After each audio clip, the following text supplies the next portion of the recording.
Several years ago, I watched a movie. It's called The Way with Martin Chen.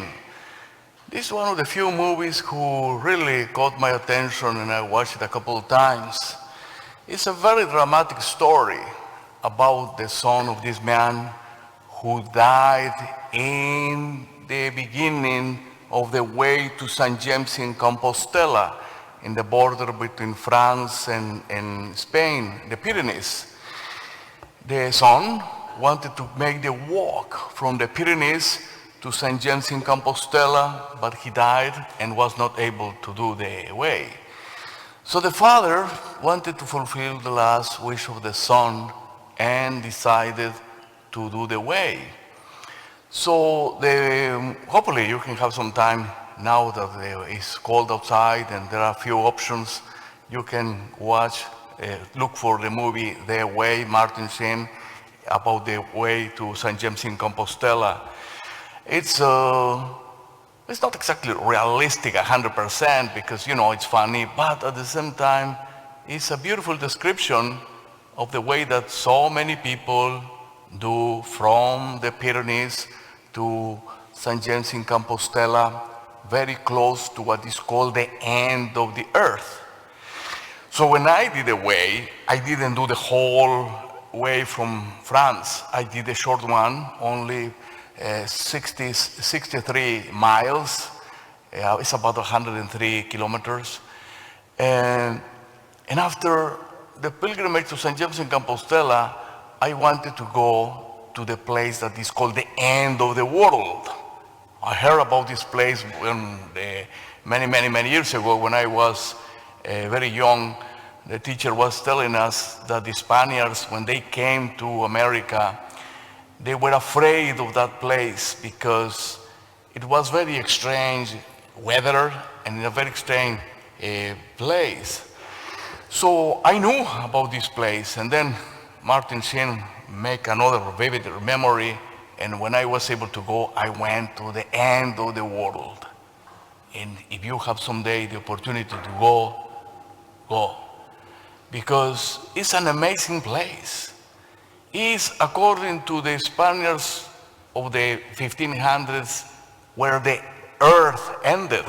You remember that they said that the world was not in the form of the earth, was just plain. And then the boats and people who were on the ocean, when the ocean began here, the boats were able to come from here, and if they reached to one gap, they were going to sink to the big gap. So the end of the world was something amazing. And the weather is really strange because suddenly you can see everything black, the clouds and everything black and scary. But 5 minutes later, you can see the sun and you can see a wonderful peace. And then suddenly you can see a wind, you can hear the wind. Stay one day in that place is awesome.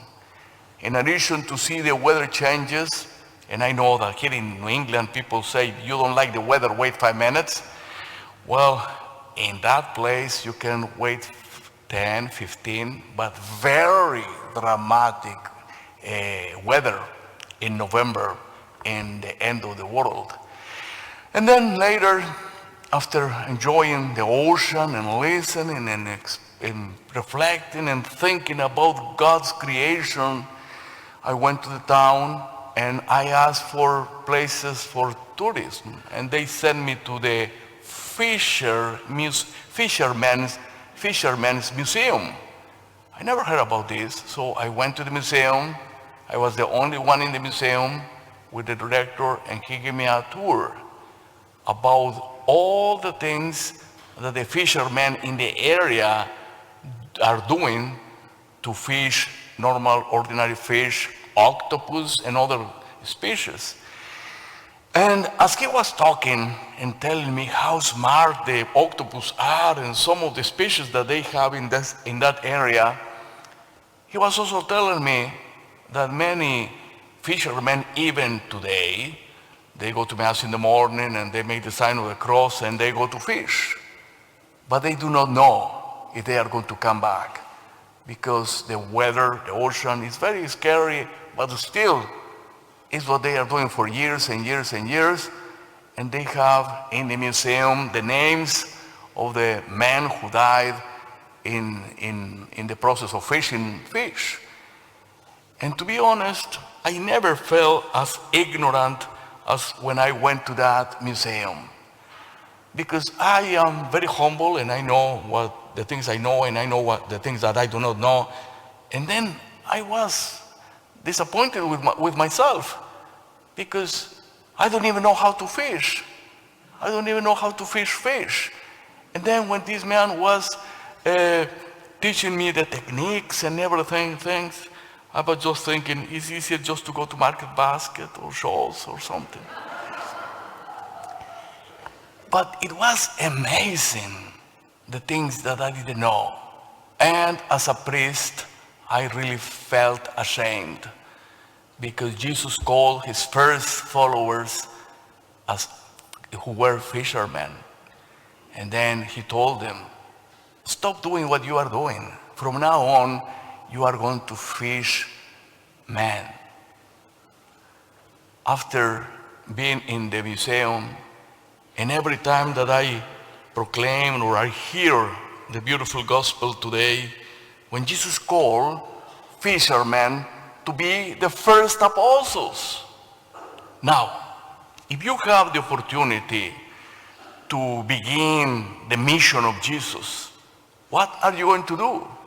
I am sure that you are going to get the influencers from the social media.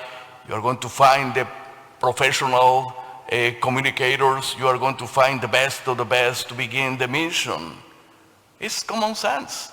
If you are going to begin a company or a business, you make your own ideas and you look for the best of the best for your business. Well, for the best of the business of Jesus, he chose fishermen. Now, you know, when a fisherman takes a fish from the water, the fish dies because it's outside of its environment. But what is the meaning of fishing man? Well, there are so many things, and you can see hundreds of commentaries about today's gospel. But let's be realistic. Fish are fine inside the water. If they are outside the water, they died. Now men are outside the water and they just go swimming and they can stay for a couple of minutes inside the water, which is something that many of us have been in the challenge when you were children. That, let's see who stays more time inside the water. Right? And then there's a point we need to breathe. So water is not a place for man. Now, Jesus is talking metaphorically, yes, because Jesus is telling to his apostles, go and rescue men and women from the turbulent waters before they died. So that's why Jesus is asking them to come and to rescue people from their circumstances and from the problems and take them to the boat. The boat is the church. It is in the boat that we learn how to live happy. Jesus is asking us to be happy. Every single thing that Jesus is teaching us is about happiness. So Jesus wants us to rescue us from the waters of addictions, alcoholism, drug addiction, all kind of addictions. Jesus is asking us to come from depression, from the bad experiences that men and women have today. Today, more than ever, we see young people, senior citizens, all kind of people in trouble. They are in the waters. And we are called to be fishermen of men and women. So we are called to rescue them from their experiences and their turbulences and helping them with the love that we have for one another. If you pay attention to the beautiful readings today, we can see in the first reading, the prophet Isaiah is telling us about his own mission. He had a heavenly vision.